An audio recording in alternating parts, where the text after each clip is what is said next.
Welcome to the Leadership Labs with DeepRec.ai, a podcast where we delve into the fascinating world of deep tech entrepreneurship, company founders and venture capitalists. I'm your host, Anthony Kelly, and I'm thrilled to have you join us in this exciting journey.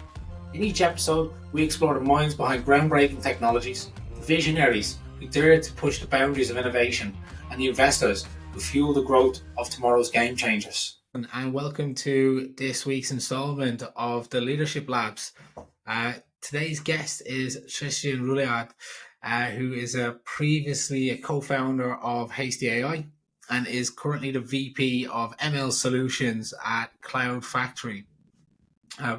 In this episode, Tristan is going to talk to us about how he and his co-founding team at Hasty.ai built a really good team culture, which overall led to a low turnover. Quite different, Tristan comes from an MBA background, so really good to have someone on the podcast who's not necessarily from a computer scientist background. But Tristan, welcome to the show. Great to have you. Thanks for having me, Anthony. Happy to be here. Good. I mean, where I like to go with everything and everyone that comes on the show, I want to go back to the start. Tell me a little bit about you, your entrepreneurial spirit. Where did it all come from? Right to the start. Yeah, good question. I was raised by my mum, who in her own right was a successful founder, you'd say now. She started a company in the 80s in South Africa, which for a female to do in that era was tough. But she had that entrepreneurial spirit in her, and I grew up talking business with her around the dinner table. So I guess it's in my blood to some degree. But I more recently, and perhaps more relevantly, I was doing a job which was great and fine, but slowly going nowhere, I guess, in South Africa. My now German wife imported me to Berlin to do an MBA in 2015 at ESMT. It's the European School of Management and Technology in Berlin. They have an entrepreneurial track. And after completing my MBA there, I got sucked into the Berlin startup scene, which is a bit of a natural progression as an English-speaking business person in Germany. And I was working in a company called WATTx. I guess you'll speak to them soon. Yeah. They are a company builder that is funded by Viessmann, which is a heating manufacturing company in Germany, a so-called hidden champion. They do 2 to 3 billion revenue, and nobody knows who they are because they produce heating and boiling systems. So unsexy industry, but they're one of these German family-owned businesses, and the nice thing about that is it gives you access to the other German family-owned businesses. And at WATTx, we were mandated to build out new digital products and solutions using whatever technology was available, using classic design thinking methodology. So we used to go into the factory floors with like steel cap boots and high visibility jackets and go and define problematics, we'd call it. So we're living by that mantra of, if I had an hour to save the planet, I'd spend 59 minutes defining the problem and 1 minute building the solution. So really hands-on exploration to see what was really going wrong and see if we could help. And I guess my job there was I was head of the venture development team, which meant that we built the business models around the ventures that we spun out of there. And eventually my co-founder Kostya came up with the idea that became Hasty, and we both thought it was a sexy idea. We had a beer one night and had the whole discussion of, well, I'm in if you're in. And then we decided to take on Hasty and found Hasty and spun it out of WATTx 2018, I believe. Nice.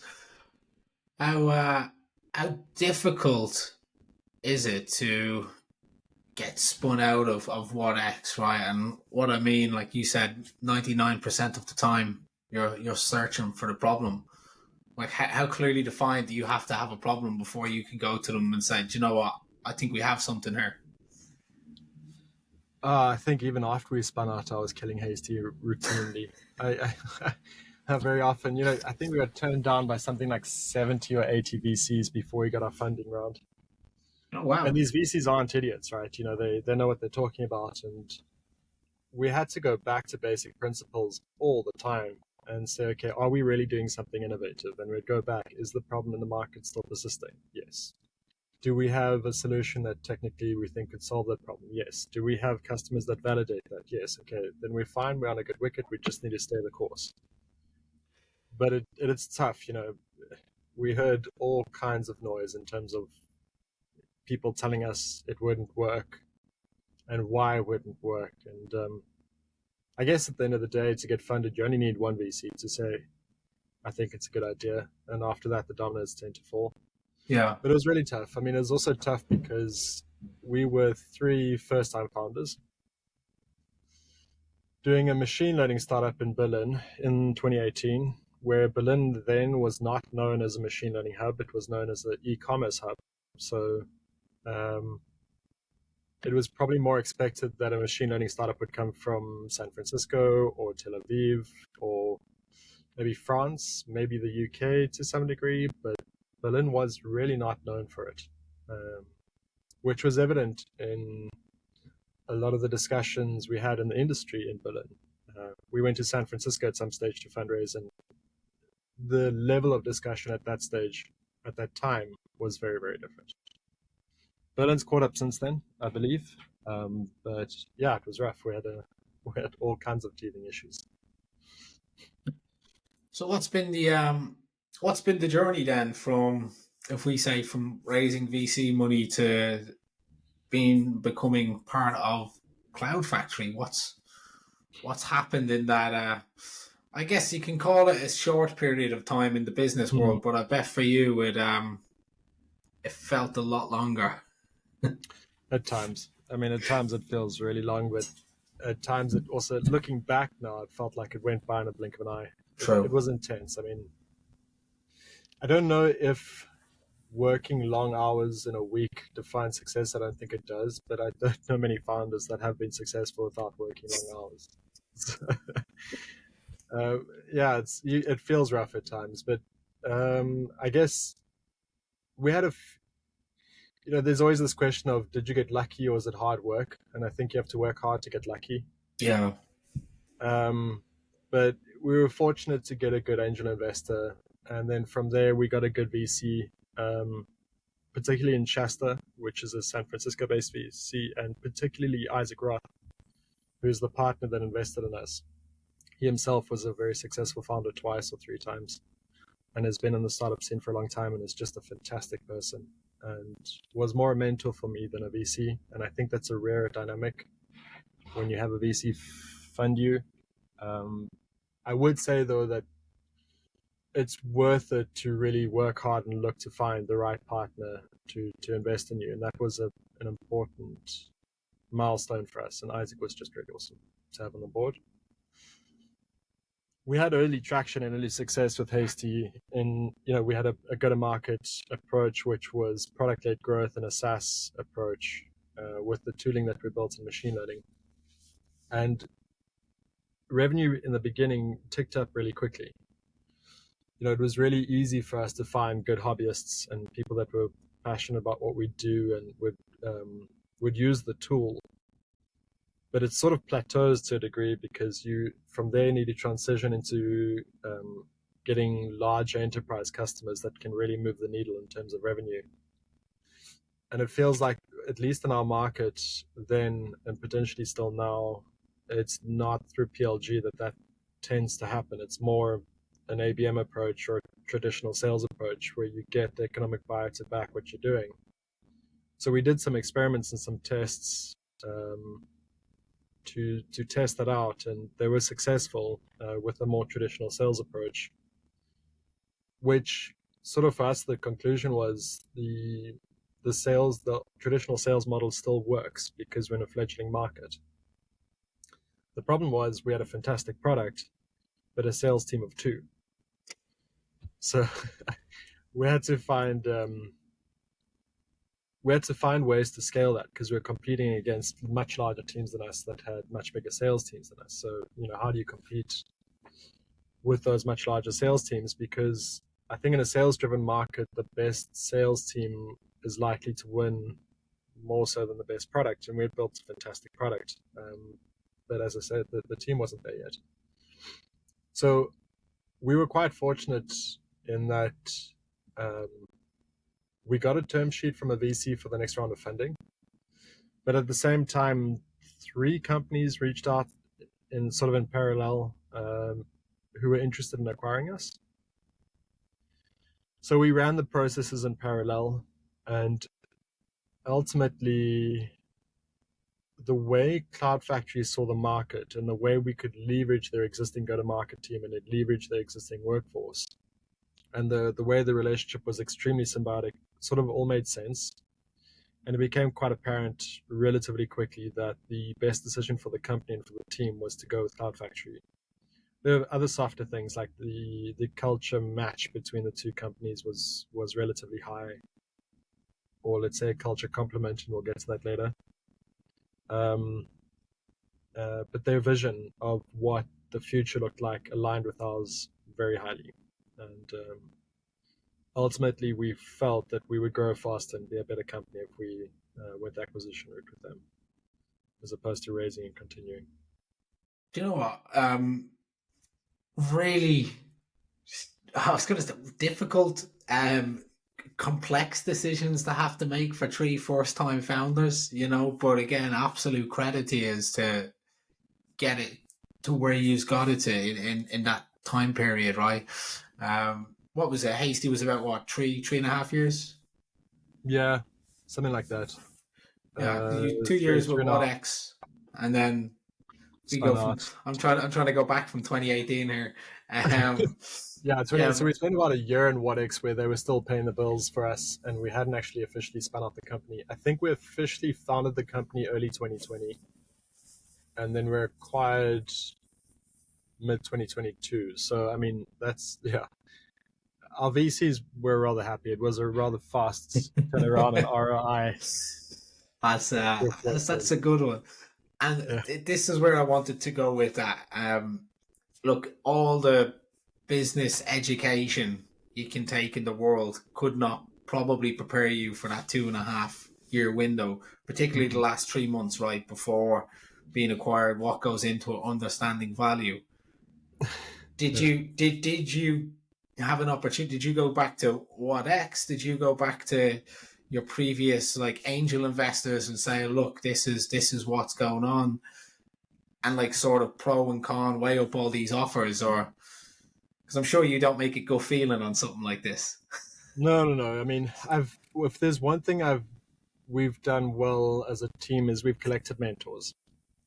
So Isaac was a fantastic mentor as well, but Matt Nunga, who was a previous MD at WATTx, also later on through Startup Family Office invested in us. So he was a confidant and an advisor as well. Yeah, the Kaparian, I didn't mention them when I was talking about the VCs, but Toba was also great. He had a very different perspective to Isaac, so it was kind of the balance. We had the traditional German perspective as well as the more gunslinging San Francisco perspective, and it was nice to have the duality in the board, diverse perspectives. But of course, you go back to them, and I had a few advisors that were outside of the company as well, that were neutral advisors that you go to, and I think at that stage, you go to anyone who's willing to listen, to give you advice and insight. And we were also part of the Intel Ignite acceleration program, and there were some people there that were advising on M&A. Went to them about it. There was a few people I'd spoken to in the past about who did negotiation training, spoke to them about it. You do a ton of prep. We did prep around, proving the partner, working out these negotiation sheets about what's in it for them, what's in it for us. There's a lot of this groundwork that was put in place that ultimately led to a successful negotiation and acquisition. That all came from us being well advised. I mean, you also need to be humble enough and honest enough to know that, hey, it's the first time I'm doing this, but there's people in my proximity that have done it a bunch of times. If you're not going to them for advice, you're foolish. So he did a lot of that. Yeah, I do also feel that and not to insult people, but sometimes people's ego can kind of kick in and be like, do you know what? This is my baby. This is my business. I know what's the best for it.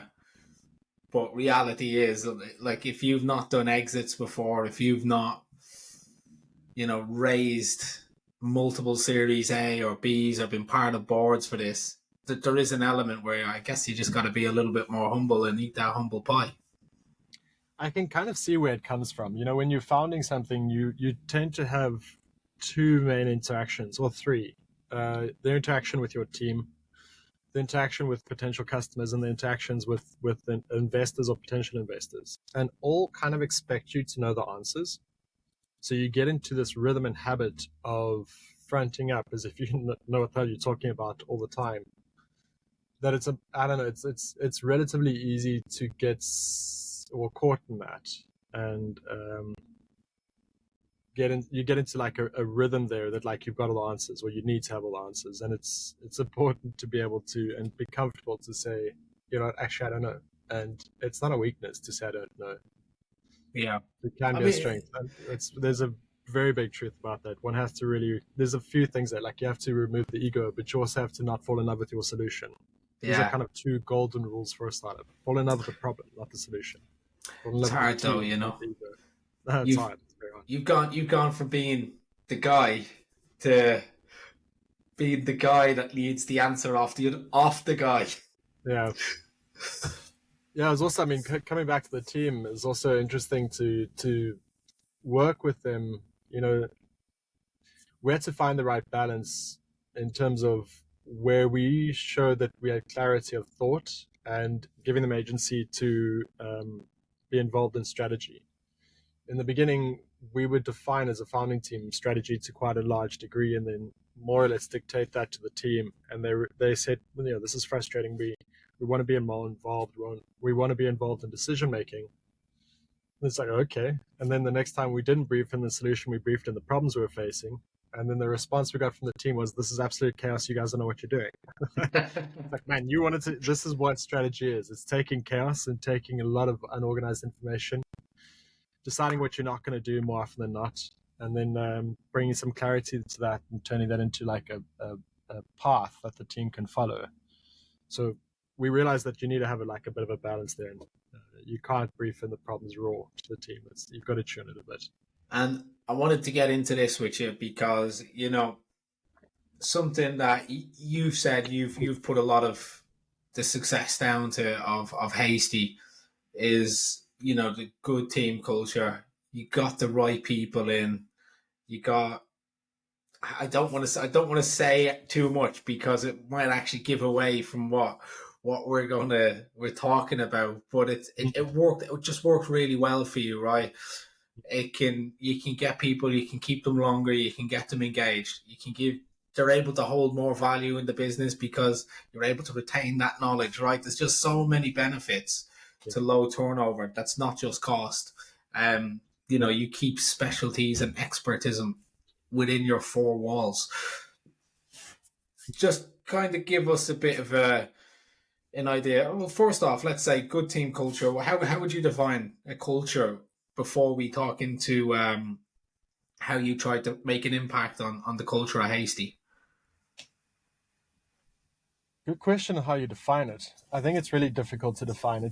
I think there's a framework we learned during the MBA about actions, routines, and cultures.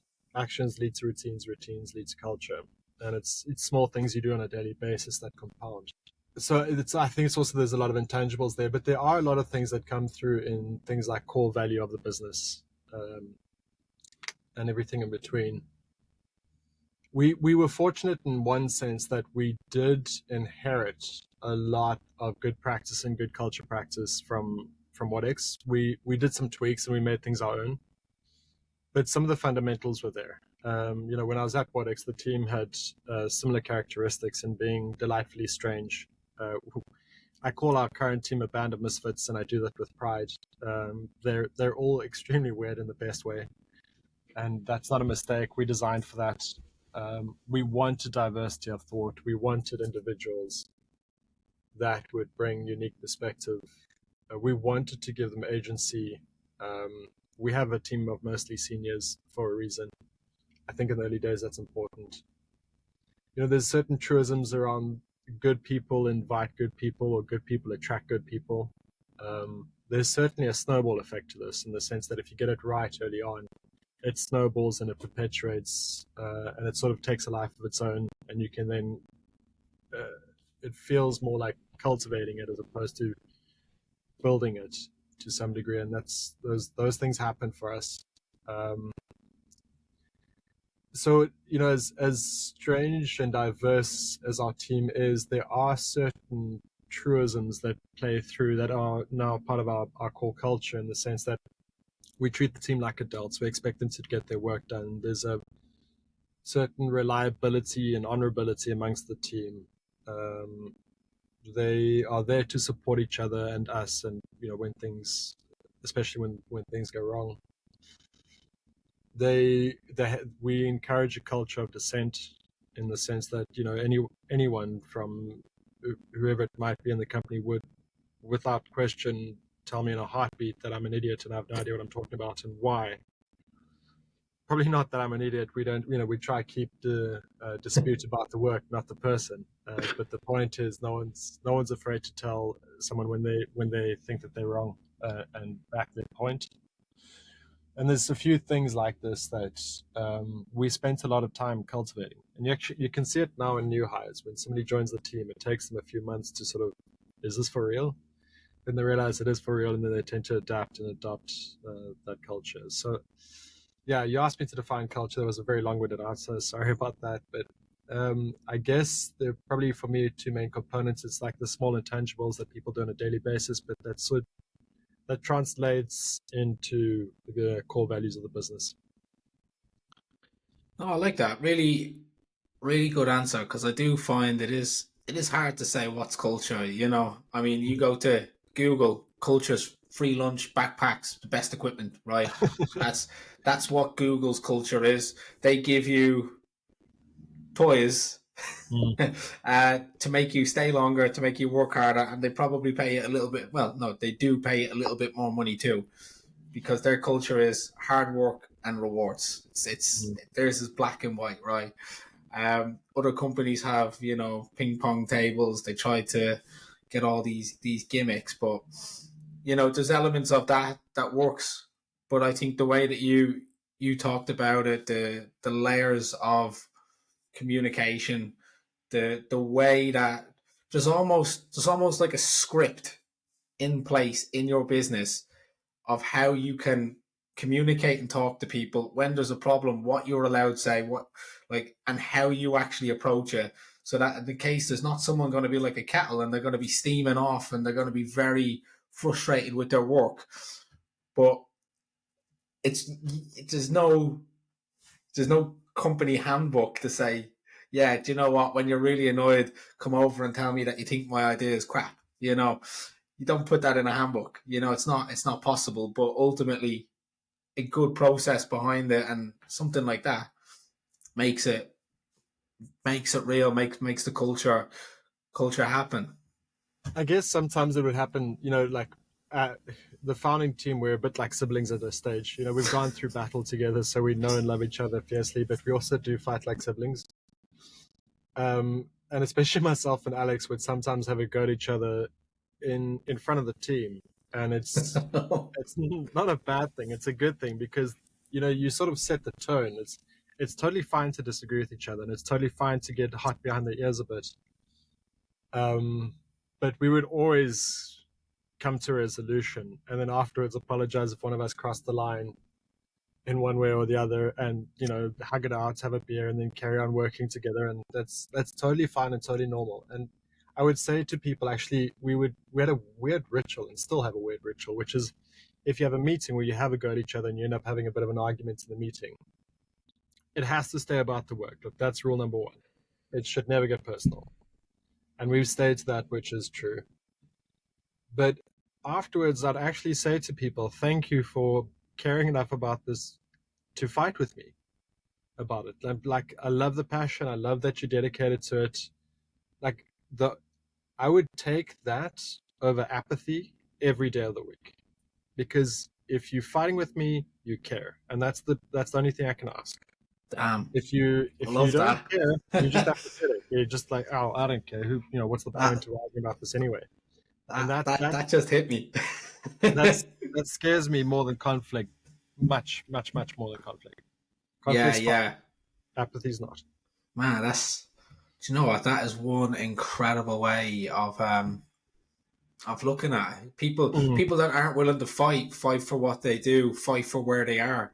I hate to say it because people aren't numbers, but mm, it's good that when they're there, that they're fighting for their place. And again, they're not there to be replaced. But it's if you think of it like a football team, right? The best you want the best players on the pitch ultimately, and you want people to just be competitive and out there fighting. Create.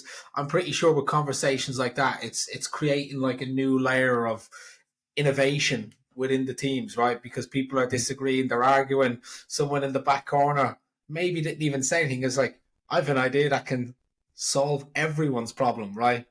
And I think that's where it comes from. I would have traditionally said it happens at the water cooler, right? That's it. mm. That's innovation is not happening in the boardroom. You book a 60-minute meeting and be like, great, we're here to talk about innovation. Bring in your pens and your paper. We're gonna make stuff happen. New ideas. Doesn't happen. What happens is when people are disagreeing and arguing about certain processes in a non-formal environment. That's what I feel anyway. Yeah, I find it's probably a mix. There's a wonderful TED talk about the power of introverts. Um, there's someone in the ring the bell. I'm just gonna let them in. We can edit back. I'll start the sentence again. Yeah, no worries. Yeah, there's a wonderful TED talk called "The Power of Introverts," and they go on to explain that introverts are often a source of innovation, and most of our team is a team of introverts. The sort of formula that, or the format that it follows is you'll have some sort of session where there's a knowledge exchange. So let's call it a whiteboard session. You're putting ideas on the whiteboard, you're breaking it down, and you're framing the problem that you're facing. And then afterwards, typically introverts will go away and think about it and chew on it and work through it, etc., and then come back with a much more creative solution. And then you tend to come back and then reconcile. Our proverbial sort of flow for that we would do often whiteboard sessions and then afterwards go for a beer and most of the time talk nonsense and joke with each other and tease each other. But then it was sort of peppered with true thought and insight, and discussion. And a part of our culture would be to have a beer late at night and talk and dream about what the future of Hasty could be. So for better for worse, we did quite a few of those sessions.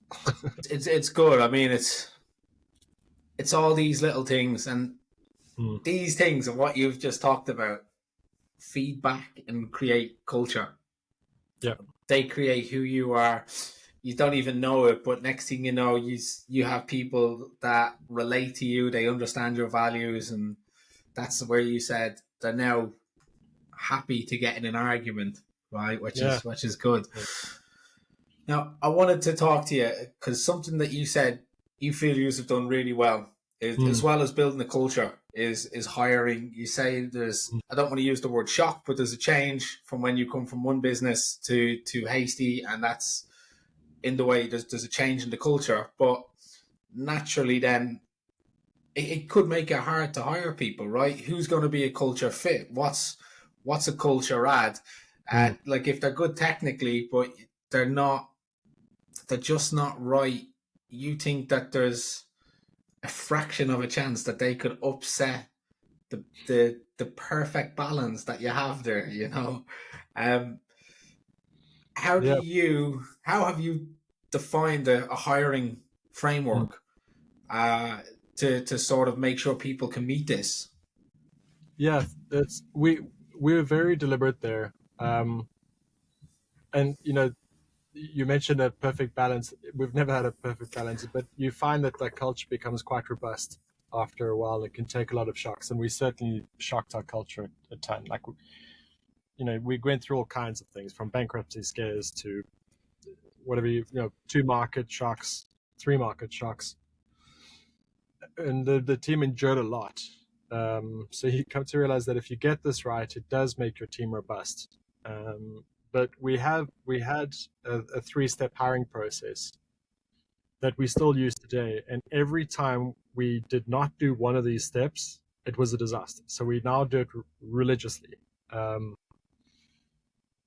also, just to say, Alex has got a superpower, my co-founder. He's never made a bad hiring decision. If he's got one, founders need to have something about them which is unique. His is picking people somehow. He's just got a good touch for it.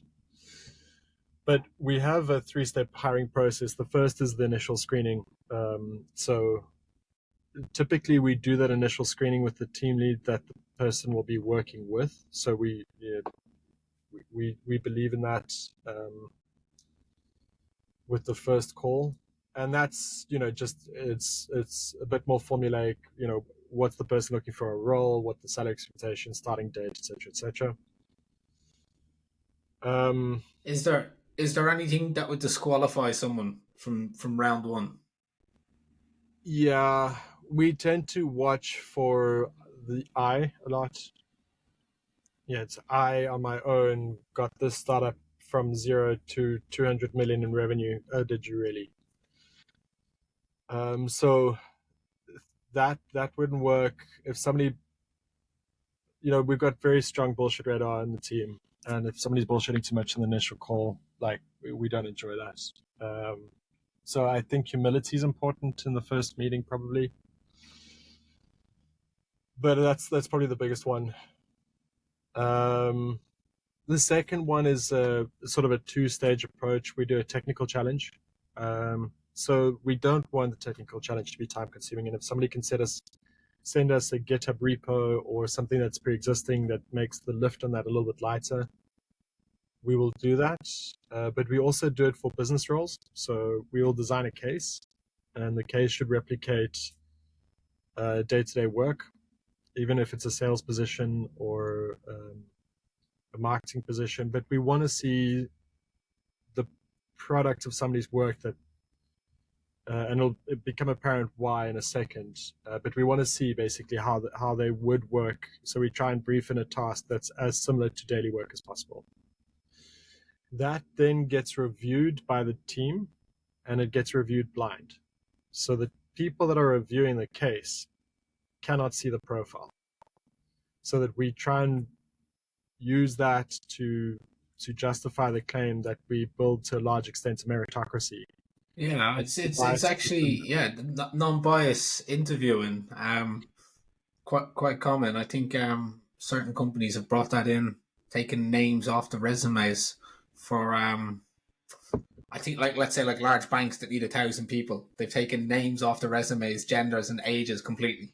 But really good that you've picked that up. Yeah, we've done that from the beginning. Do value the case blind. It's actually the reason we made our first hire was that process. Just the quality of the person's work was clear, and it was head and shoulders above the rest when you remove the rest of the noise about the profile, background, etc. Then they will do, the same team that reviewed the case will do an interview with the person and ask them certain things about why they chose certain things or why they did certain things. So somebody that maybe, let's say, outsourced the answer to the case to someone else and doesn't know why certain things are in there or can't answer logically why they chose certain things, that gets weeded out there. But it's also just to get an understanding of okay, well, can this person be flexible? Okay, if you now have a ticket that you pick up and you then address it and you do your work there, and then somebody says, but have you thought about maybe this idea? And then we want to see if there's going to be that intellectual exchange, because we believe in that in the company in general. We help each other. No one's expected to be an expert in all things. And if you're not willing to take input, you're not going to work well with the rest of the team. So we look for that there as well. So those 2 steps make up the second part of the hiring process. And clearly, I think it's clear where people would make it through there. And then the third one is an interview with a founder. So, or if we can, 2 founders. And there, what we're looking for, so there's 2 things. Reid Hoffman had this idea with LinkedIn that people don't stay at companies to look for a gold watch anymore, but they have rather an internal tour of duty or a personal tour of duty, something that individual wants to achieve. And the company's got something it wants to achieve. And what's meaningful is when you figure out how those two things serve each other, right? So, for example, a front-end developer might want to become a leading expert in React, industry expert in React, and the company needs a good React engineer to build something. Then that's a good symbiotic relationship, and then you can do that for a few years, and then go separate ways, happy that you got what you wanted out of the exchange. So with that, we look for what the person's tour of duty is. And the second thing we do, we don't hire for cultural fit, we hire for cultural contribution. So the question is, what is this person bringing to the culture that the company doesn't have? Is it something that we're looking for? And then that becomes sort of defining characteristics. So those are the 3 steps for the hiring process. So it's not 7 steps, it's 3 steps. It's not, it takes 2 weeks if you do it well. It can take 1 week if we're in a rush. But that's worked well for us. Every time we've missed any one of those steps, it's been a disaster, especially the case. Like sometimes we've met people that like we know quite well. It's like, oh, come on, we know that person, don't do the case. And we didn't do the case, and then it was a disaster. Friend of a friend. Yeah. Now, you said something that I would say goes against probably 90% of companies that hire at the moment. And look, I'm in headhunting and recruiting for 9 years. I would say 50% of the time it's culture fit or it's technical skills. That's not including times when people don't show up to interviews or withdraw, right? I mean, those are pretty much the only 2 things that people would ever fail an interview on. And I've often went down the road and been like, look, you're looking at this wrong. You need to look at it as a culture ad.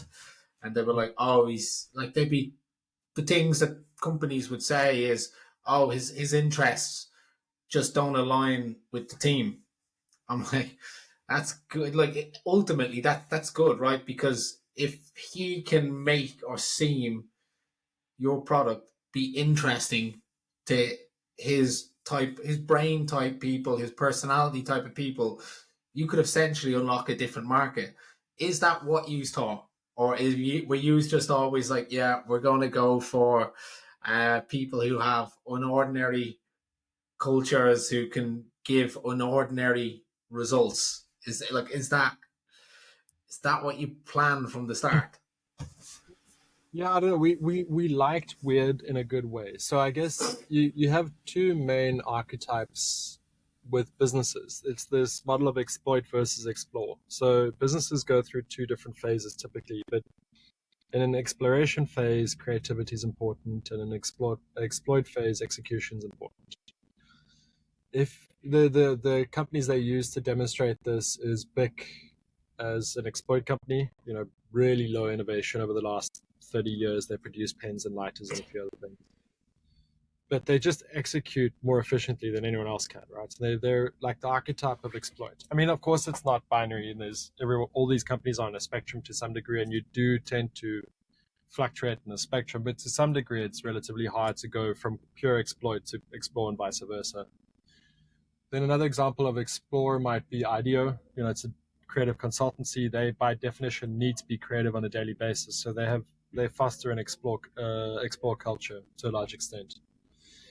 And what's shown to be true is diversity is very good for creativity. Diversity in opinion and thought. There's 2 strategies there. You can go for chase the leader, or you can go by consensus with a diverse team. But if you're going to go by consensus, you need to have a diverse team because you need to have different opinion. You need to have that conflict, and that conflict leads to creativity. So creative conflict is extremely important in creativity.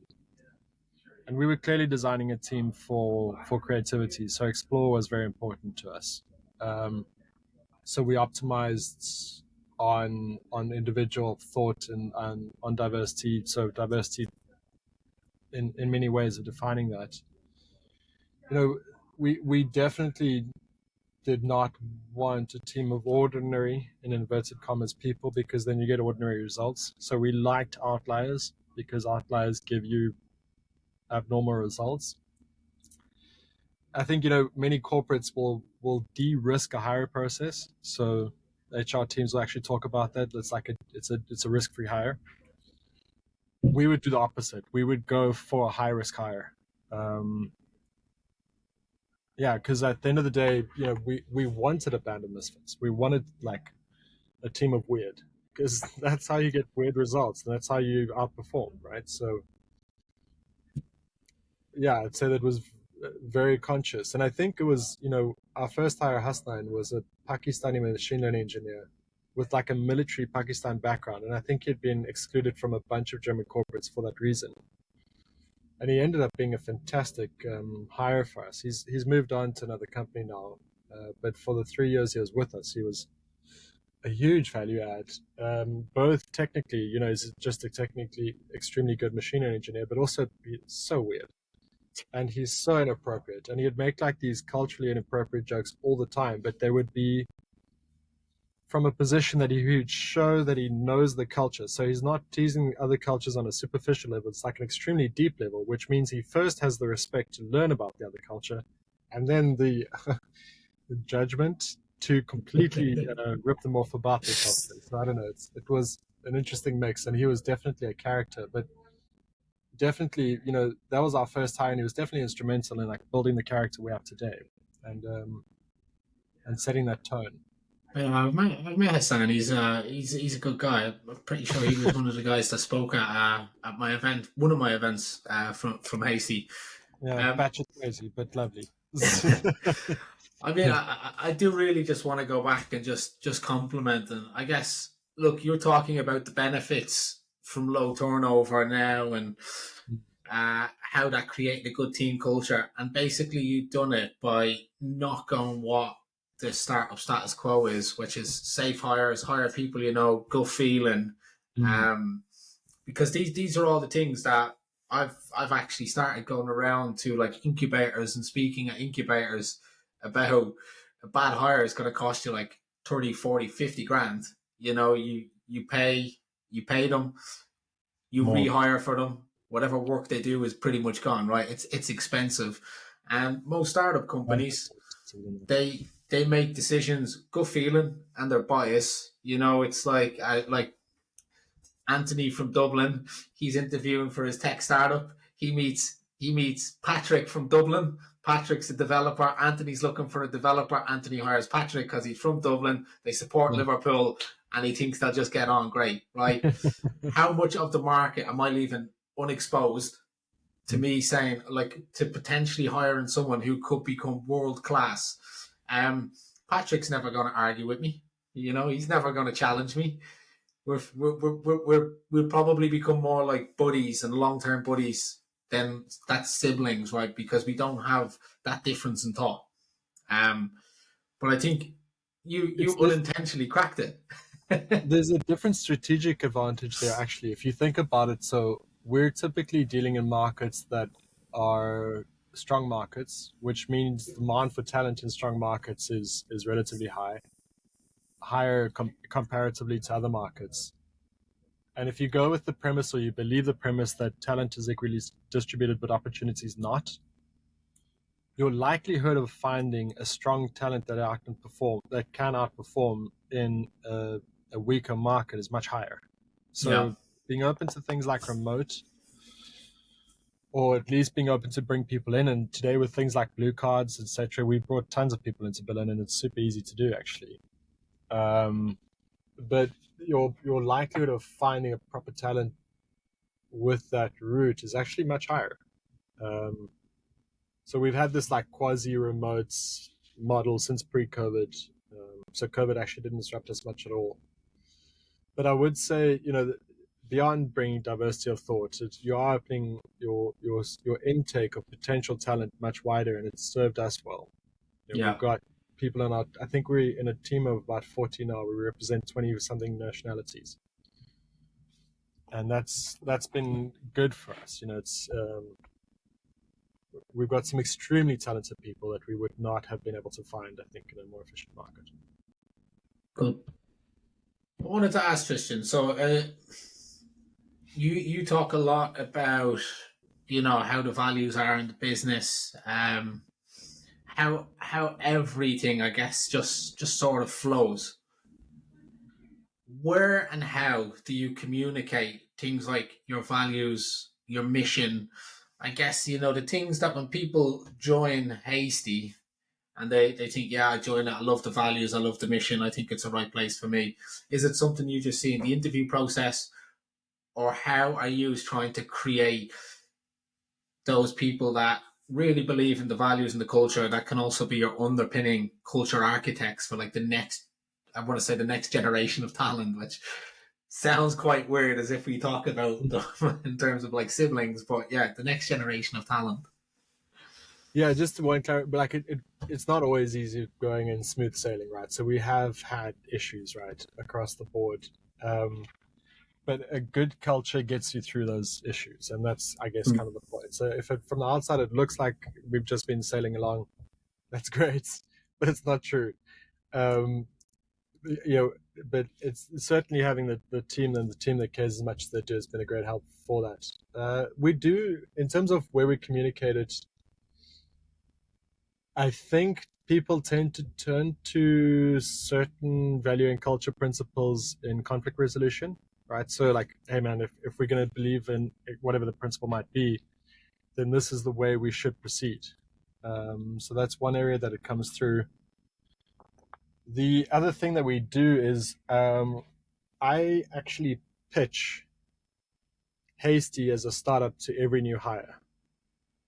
I saw somewhere, I can't remember where it was, but somebody said if you're an employee, you should approach joining a startup as if you're a VC, because some of your compensation will come in the form of equity, as well as the fact that as startups tend to be successful in funding rounds, opportunities increase, and so does the potential for that startup to pay a better salary. So your compensation and your future compensation, the bet you're making, is rather tied to the success of the startup. So you should evaluate it like you're a VC.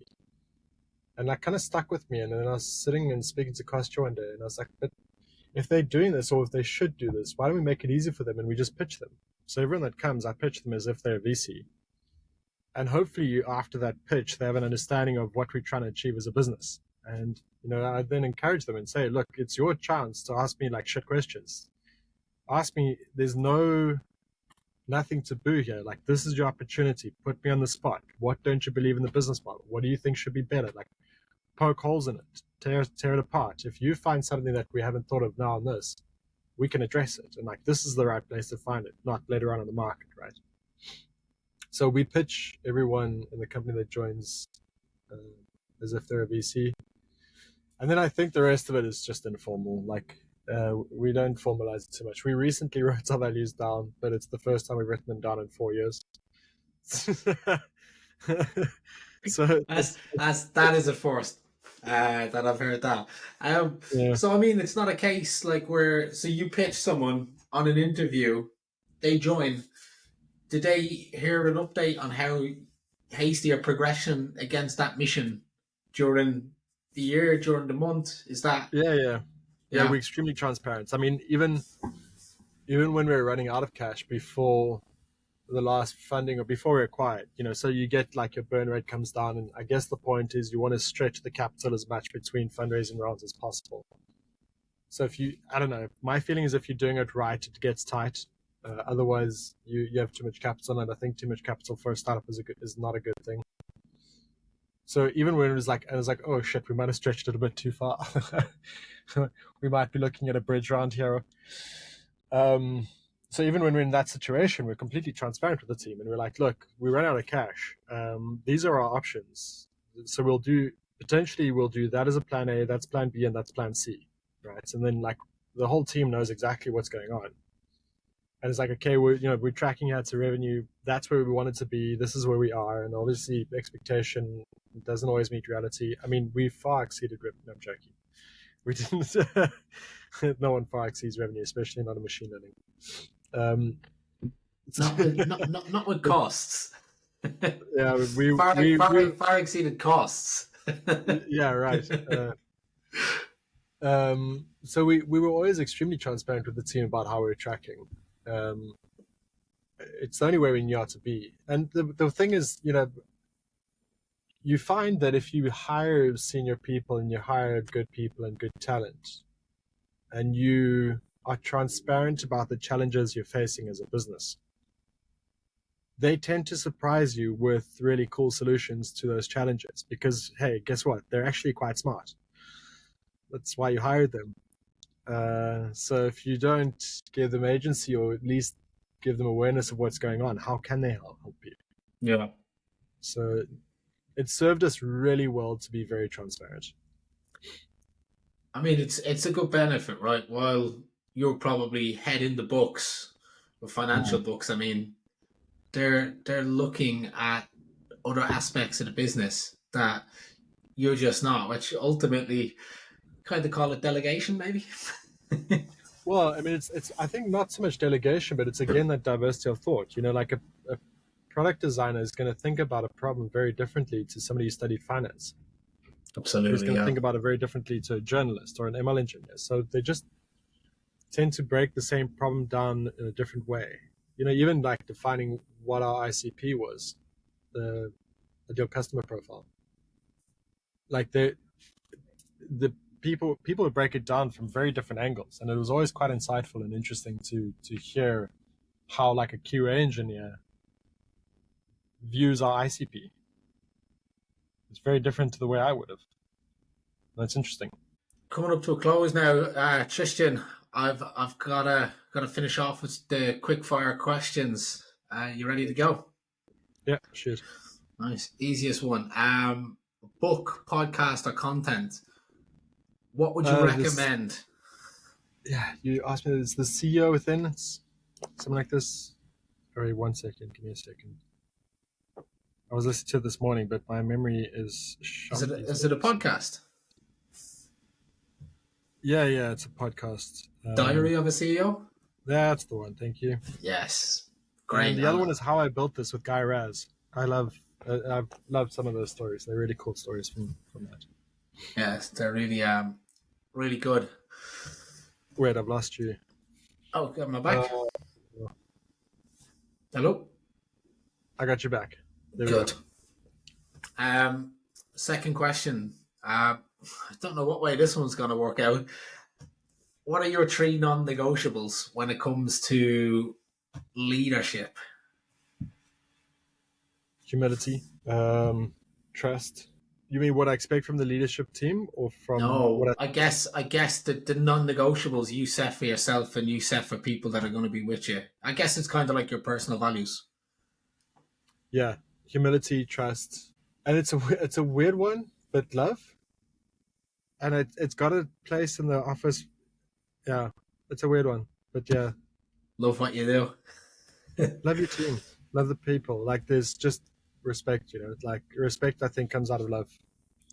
Yeah, I knew. I thought I would have guessed maybe 1 or 2 of those, and the rest would have been a bit different, just based on how passionate you've been about building culture. I knew it would have been a little bit different.